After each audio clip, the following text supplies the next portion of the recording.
സ്നേഹ നമസ്കാരം. സുനു വിജയനാണ്. ട്രാവൽ സുനുവിൻ്റെ സത്യം തേടിയുള്ള യാത്രയുടെ മറ്റൊരു അധ്യായത്തിലേക്ക് ഏവരെയും സ്നേഹത്തോടെ ഹൃദയപൂർവ്വം സ്വാഗതം ചെയ്യുകയാണ്.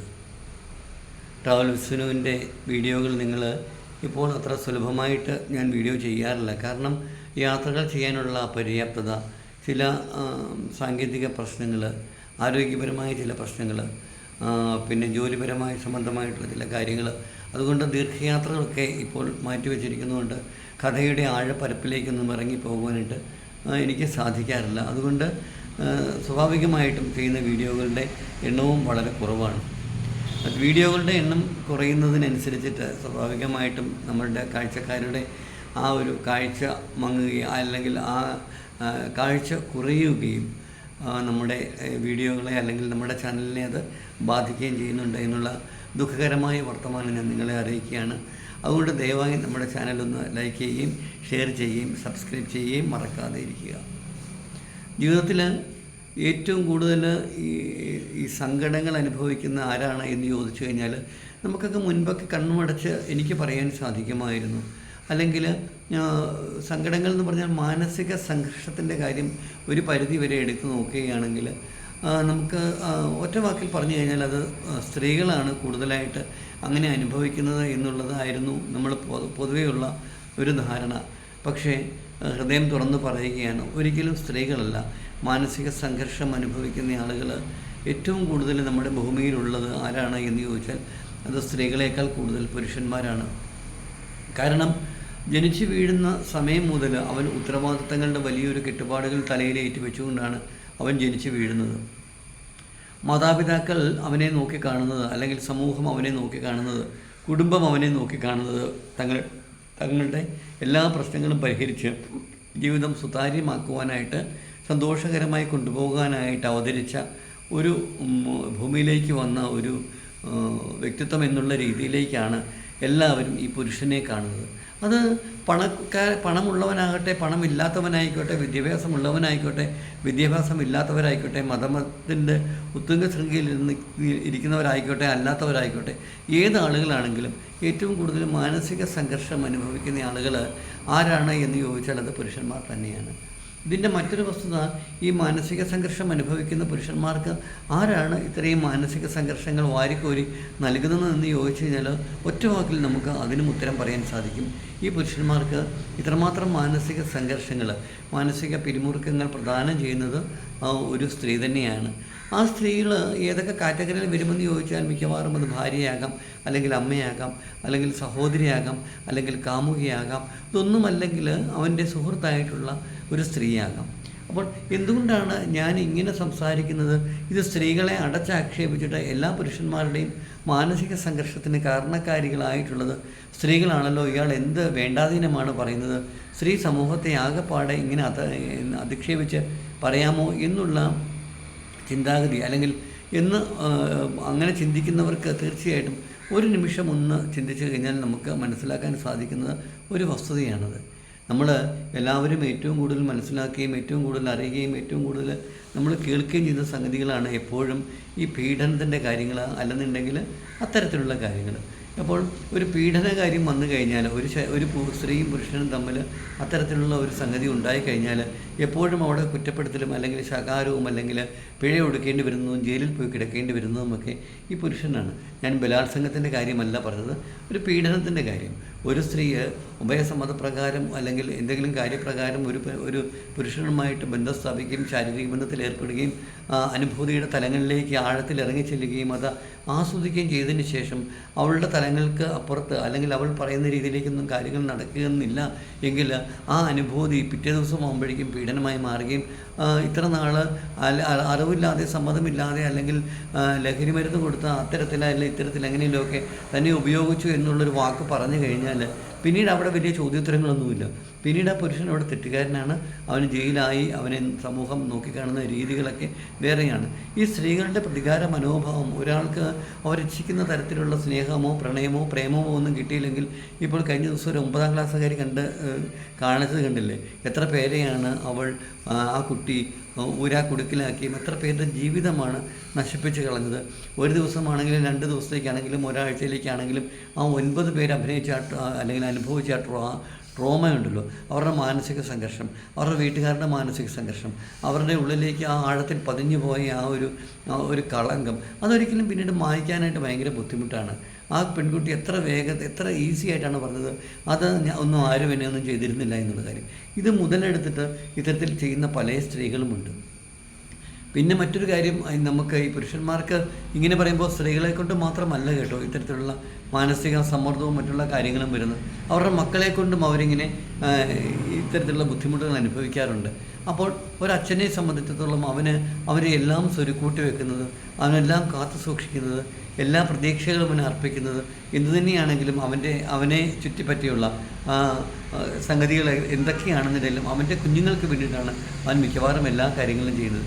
അത് മക്കളോട് പറയണമെന്നോ അല്ലെങ്കിൽ അങ്ങനത്തെ കാര്യവും ചിലപ്പോൾ ചില അച്ഛന്മാരൊക്കെ കടുംപിടുത്തക്കാരായിരിക്കാം, കർഷകക്കാരായിരിക്കാം, സ്നേഹം പ്രകടിപ്പിക്കാത്തവരായിരിക്കാം. അച്ഛന്മാരെപ്പോഴും അങ്ങനെയാണല്ലോ. അപ്പോൾ ഇതൊന്നും ഒരു പക്ഷേ മക്കൾ അറിയുന്നില്ല. അച്ഛൻ്റെ ഹൃദയത്തിൻ്റെ ആ ഒരു ആകുലതയും വേവലാതിയും വേപതവും ഒക്കെ ഒരിക്കലും അതാരാണ് പറഞ്ഞു കൊടുക്കാത്തത്? അത് അമ്മയാണ് പറഞ്ഞു കൊടുക്കേണ്ടത്. അമ്മമാരാണ് എപ്പോഴും മക്കളുമായിട്ട് അടുത്ത് നിൽക്കുന്നത്. അപ്പോൾ ആ മക്കൾക്ക് അമ്മമാരത് പറഞ്ഞു കൊടുത്തില്ല എങ്കിൽ ഒരുപക്ഷെ അവർക്കത് മനസ്സിലാക്കാൻ സാധിക്കുകയില്ലായിരിക്കാം. അപ്പോൾ മക്കൾ അങ്ങനെ ചെയ്താൽ തന്നെയാണെങ്കിലും അതിന് കാരണം അല്ലെങ്കിൽ കാരണം ഹേതു ആരാണ് എന്ന് ചോദിച്ചാൽ ഒബ്വിയസ്ലി നമുക്ക് പറയാൻ സാധിക്കും അമ്മയാണ് എന്നുള്ള കാര്യം. അമ്മ മക്കളെ അച്ഛൻ രാവിലെ വരെ പോകുന്നുണ്ട്, അച്ഛൻ വൈകുന്നേരത്തെ ഇത്രയും വ്യാപകമില്ലാതെ അധ്വാനിക്കുന്നത്, ജോലി ചെയ്യുന്നത്, കഷ്ടപ്പെടുന്നത് ഒരുപക്ഷെ എന്തിനാണെന്ന് നിങ്ങൾക്കറിയാമായോ? അത് നമ്മളുടെ കുടുംബത്തിന് വേണ്ടിയിട്ടാണ്, എനിക്ക് വേണ്ടിയിട്ടാണ്, നിങ്ങൾക്ക് വേണ്ടിയിട്ടാണ്. ഒരുപക്ഷെ നമ്മൾ നോക്കുമ്പോഴേക്കും അദ്ദേഹം അങ്ങനെയൊന്നും ചെയ്യുന്നതായിട്ട് നമുക്ക് കാണുകയില്ലായിരിക്കും.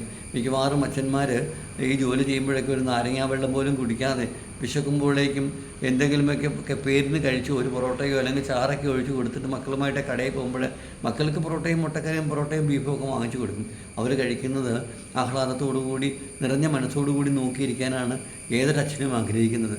ഞാനൊരു അച്ഛനായതുകൊണ്ട് എനിക്കതിൻ്റെ വേദനയും വേവലാതിയും വേപതവും ഒക്കെ മനസ്സിലാക്കാനായിട്ട് സാധിക്കും. ചിലപ്പോൾ ചെറിയ ഇഷ്യൂകളൊക്കെ വരുമ്പോഴേക്കും അവർ പറയുന്നതെല്ലാം നമുക്ക് അച്ഛന്മാർക്കൊരു സ്വഭാവമുണ്ട്.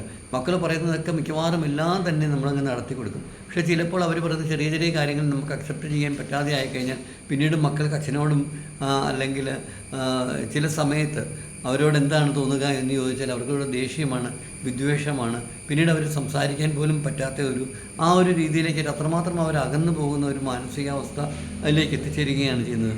അത് മനസ്സിലാക്കണമെന്ന ഒരു സമയം വരുന്നത് എപ്പോഴാണ് എന്ന് ചോദിച്ചാൽ അവനൊരു അച്ഛനായി വരുമ്പോഴാണ് അതിൻ്റെ ആ ബുദ്ധിമുട്ടും വിഷമങ്ങളും കഷ്ടപ്പാടുകളും ആ ഒരു നൊമ്പരവും ഒക്കെ മനസ്സിലാക്കുന്നത്. അതുവരെ ഒരിക്കലും ആർക്കൊന്നും മനസ്സിലാക്കാൻ സാധിക്കത്തില്ല. ഒരച്ഛൻ്റെ വേദന മനസ്സിലാക്കാൻ തീർച്ചയായിട്ടും ഒരച്ഛന് മാത്രമേ സാധിക്കത്തുള്ളൂ. ഒരമ്മയുടെ വേദന മനസ്സിലാക്കുവാനായിട്ട് ഒരമ്മയ്ക്ക് മാത്രമേ സാധിക്കുകയുള്ളൂ എന്ന് നമ്മൾ പറയാൻ കാരണം, ഒരു സ്ത്രീക്ക് മാത്രമേ 9 മാസം ഒരു കുഞ്ഞിനെ വയറ്റിൽ ചുമന്ന് പ്രസവിച്ച് പോറ്റി വളർത്തുവാനായിട്ട് സാധിക്കത്തുള്ളൂ. അപ്പോൾ നമുക്കറിയാം അതിന് പകരം വയ്ക്കുവാനായിട്ട് ഈ ലോകത്ത് യാതൊന്നുമില്ലാത്തതുകൊണ്ട് സ്ത്രീകൾ എപ്പോഴും പറയുന്നൊരു കണക്കുണ്ട്. എന്താണ് ആ കണക്ക്? 10 മാസം നൊന്ത് പ്രസവിച്ച കണക്ക്. ആ കണക്കിന് നമുക്ക് പകരം വയ്ക്കാനൊന്നുമില്ലാത്തതുകൊണ്ട് അവിടെ നമ്മളെല്ലാവരും നിശബ്ദരായി മാറുകയാണ് ചെയ്യുന്നത്. പക്ഷേ ആ നിശബ്ദതയെ മുതലെടുക്കുന്ന ധാരാളം സ്ത്രീകൾ നമ്മുടെ സമൂഹത്തിൽ നിന്ന് ജീവിക്കുന്നുണ്ട്.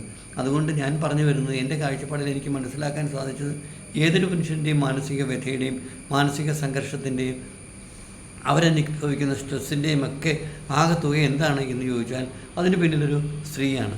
ഏത് പുരുഷൻ്റെയും വിജയത്തിന് പിന്നിൽ ഒരു സ്ത്രീയാണെന്ന് പറയുന്നത് പോലെ തന്നെ ഏത് പുരുഷൻ്റെയും ജീവിതത്തിൻ്റെ തകർച്ചയുടെ പിന്നിലും തീർച്ചയായിട്ടും ഒരു സ്ത്രീ മാത്രമാണുള്ളത്. അപ്പോൾ ഇതിങ്ങനെ പറയുമ്പോൾ ചിലർക്കൊന്നും ദഹിക്കത്തില്ല. ഇയാൾ പറയുന്നത് ചിലപ്പോൾ എന്തെങ്കിലും കാര്യത്തെ മനസ്സിൽ വെച്ചുകൊണ്ട് ആ കാര്യത്തിൽ നിന്ന് പോയിൻ്റ് ഔട്ട് ചെയ്ത് സംസാരിക്കുന്നതായിരിക്കാം എന്നുള്ളത്, അങ്ങനെ ഒരു കാഴ്ചപ്പാടാണ് നമ്മൾ ചിന്തിക്കുന്നത് അല്ലേ? പക്ഷെ ഒരിക്കലുമല്ല. ഞാൻ കോമണായിട്ട് പറയുകയാണ്.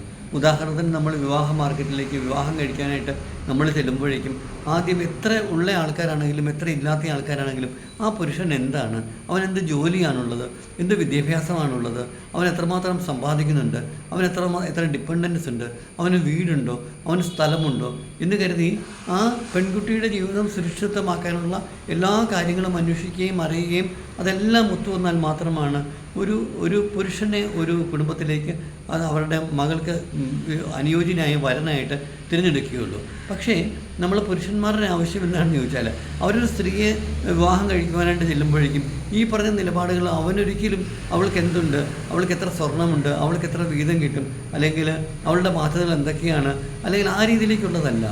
ഒരു പുരുഷന് അവൻ്റെ ആജീവനാന്തം ആ സ്ത്രീയെ സംരക്ഷിക്കുകയും അവൾക്ക് വേണ്ടത് സകലത് കൊടുക്കുകയും അവൻ വീട് വയ്ക്കുകയും സ്ഥലം വാങ്ങിക്കുകയും സകല സംഗതികളും ചെയ്യേണ്ട ഉത്തരവാദിത്വം എവിടെയാണ്? സമൂഹം കൽപ്പിച്ചു കൊടുത്തിരിക്കുന്നത് പുരുഷനാണ്, അത് സ്ത്രീക്കില്ല. നമ്മൾ ഇക്വാലിറ്റി എന്നൊക്കെ നമ്മൾ പറഞ്ഞു വരുമ്പോഴേക്കും ഈ ഇക്വാലിറ്റി ഒന്നും ഒരിക്കലും എങ്ങും നടക്കാറില്ല. സ്ത്രീ സമത്വം അല്ലെങ്കിൽ സ്ത്രീയും പുരുഷനും തുല്യരാണ് എന്നൊക്കെ പറഞ്ഞാൽ ചില എക്സെപ്ഷണൽ കേസുകൾ സ്ത്രീധന പീഡനമൊക്കെ നടക്കുന്നില്ല എന്നല്ല ഞാൻ പറഞ്ഞു വരുന്നത്, അതവിടെ സംഭവിക്കും. പക്ഷേ എപ്പോഴും ഒരു പുരുഷന് വിലയിട്ട് ആ പുരുഷനുള്ള സംഗതികളെല്ലാം നോക്കിയിട്ടാണ് അവനുള്ള അതിപ്പോൾ 2 മാസത്തിന് ശേഷം ഒരു വിവാഹമോചനം നടന്നാൽ പോലും എന്താണ് ആ പുരുഷന് അന്ന് വരെയുള്ള അവൻ്റെ സകല സ്വത്തിൻ്റെയും പകുതി അവകാശം അല്ലെങ്കിൽ കോമ്പൻസേഷനായിട്ട് ആ സ്ത്രീക്കാണ് കൊടുക്കേണ്ടത്. അപ്പോൾ എന്തുകൊണ്ടാണ് ഇങ്ങനെയുള്ള നിലപാടുകളൊക്കെ വരുമ്പോഴേക്കും ഈ സമൂഹം എന്തുകൊണ്ടാണ് മറ്റെല്ലാ കാര്യങ്ങളിലും ഇങ്ങനെ മാറ്റം വരുമ്പോഴേക്കും ഇത്തരത്തിലുള്ള ചില കാര്യങ്ങളൊക്കെ എന്തുകൊണ്ടാണ് മാറ്റം വരാത്തത് എന്നാണ് എനിക്ക് മനസ്സിലാക്കാൻ സാധിക്കാത്തത്. നമ്മുടെ നിയമസംഹിതകളിൽ എപ്പോഴും സ്ത്രീക്ക് ചില കാര്യങ്ങൾ നമുക്കറിയാം. ഒരു സ്ത്രീ നുണപ്രചാരണങ്ങൾ കൊണ്ട് എത്രയോ പുരുഷന്മാരിപ്പോൾ ജയിലുകളിലെ ഇരുട്ടിൽ കഴിയുന്നുണ്ടെന്നറിയാമോ? കാരണം അവരൊക്കെ നിസ്സഹായരാണ്.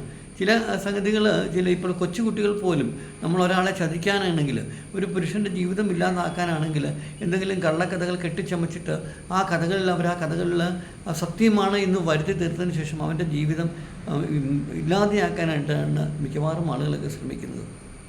അപ്പോൾ ആത്യന്തികമായിട്ട് എനിക്കൊരു കാഴ്ചപ്പാട് വെച്ച് നോക്കുമ്പോഴേക്കും എല്ലാ പുരുഷന്മാരുടെയും പരാജയത്തിന് പിന്നിലെ കാരണം എന്താണെന്ന് ചോദിച്ചാൽ അവരുടെ ജീവിതം തകർന്ന് തരിപ്പണമായി താറുമാറായി പോകുവാനായിട്ടുള്ള കാരണം എന്താണെന്ന് ചോദിച്ചാൽ ആത്യന്തികമായിട്ടും അത് സ്ത്രീ തന്നെയാണ്. അപ്പോൾ ചോദിക്കും, ഈ സ്ത്രീകളുടെ ജീവിതമൊക്കെ തകർന്ന് തരിപ്പണമാകാൻ കാരണം പുരുഷന്മാരല്ലേ എന്ന് ചോദിച്ചാൽ അത് ഏറെക്കുറെ അല്ല എന്ന് തന്നെയാണ് എനിക്കുള്ള ഉത്തരം. എന്തുകൊണ്ടാണ് സ്ത്രീകളുടെ ജീവിതം താറുമാറായി പോകാനുള്ള കാരണം പുരുഷനല്ല എന്ന് പറയുന്നത് എന്താണെന്ന് ചോദിച്ചാൽ അത് ഞാൻ ഈ വീഡിയോയിൽ പറയാനായിട്ട് ഉദ്ദേശിക്കുന്നില്ല. അത് നമുക്ക് മറ്റൊരു വീഡിയോയിൽ മറ്റൊരു എപ്പിസോഡിൽ നമുക്ക് ചർച്ച ചെയ്യാം. ഇന്ന് ഞാൻ പറഞ്ഞ കാര്യങ്ങളെ ഒന്ന് വിലയിരുത്തുക. നിങ്ങളുടെ വിലയേറിയ അഭിപ്രായങ്ങളും തൊണ്ടയ്ക്ക് ചെറിയ കിച്ചുണ്ട് കേട്ടോ. വിലയേറിയ അഭിപ്രായങ്ങളും നിർദ്ദേശങ്ങളും അറിയിക്കുക. സങ്കടകരമായ അവസ്ഥയിൽ കൂടി കടന്നു പോകുന്ന ഏതൊരു പുരുഷനും ഒന്ന് റീവൈൻഡ് ചെയ്ത് നോക്കിയിട്ട് അവൻ്റെ ജീവിതത്തിൽ സംഭവിച്ച പാഴ്ച എന്താണ്, അവൻ്റെ ജീവിതത്തിൽ എവിടെയാണ് അവന് താളപ്പിഴ സംഭവിച്ചത്, അല്ലെങ്കിൽ അവൻ്റെ ജീവിതത്തിൽ എവിടെയാണ് അവൻ പാകപ്പിഴ സംഭവിച്ചത് എന്ന് നോക്കിക്കഴിഞ്ഞാൽ നമുക്ക് ഈസിയായിട്ട് മനസ്സിലാക്കിയെടുക്കാനായിട്ട് സാധിക്കും. ആ പാകപ്പിഴകളുടെ തുടക്കം ഒരു സ്ത്രീയിൽ നിന്നായിരുന്നു എന്ന കാര്യം. കാരണം പുരുഷന്മാർക്കിൻ്റെ ഒരു മനഃശാസ്ത്രമുണ്ട്. തങ്ങളുടെ വേദനയും വിഷമങ്ങളും പ്രശ്നങ്ങളും പ്രതിസന്ധികളും ഒക്കെ ഒരിക്കലും അവൻ്റെ പങ്കാളിയാണെങ്കിലും അവൻ്റെ അമ്മയാണെങ്കിലും അവൻ്റെ സഹോദരിയാണെങ്കിലും അവരോടൊന്നും അവനങ്ങ് ഓപ്പണപ്പായിട്ട് പറയാൻ സാധിക്കത്തില്ല. അവരുടെ മനസ്സ് വിഷമിപ്പിക്കേണ്ട എന്ന രീതിയിൽ അവരത് മുന്നോട്ട് കൊണ്ടുപോകുന്നത് വലിയൊരു കുരുക്കിലേക്കായിരിക്കും അവൻ്റെ ജീവിതത്തിൽ കൊണ്ടെത്തിക്കുന്നത്. ആ കുരുക്ക് പിന്നീട് മുറുകി അവനെ ശ്വാസം മുട്ടിച്ച് കൊല്ലുകയാണ് ചെയ്യുന്നത്. അങ്ങനെ ശ്വാസം മുട്ടി മരിച്ച എത്രയോ പുരുഷന്മാരുടെ ഉദാഹരണങ്ങൾ നമ്മുടെ മുൻപിലുണ്ട്. നമുക്ക് കാണാം മറ്റൊരു അധ്യായത്തിൽ. നന്ദി, നമസ്കാരം. എല്ലാവർക്കും നല്ല ഒരു ദിവസം ആശംസിക്കും.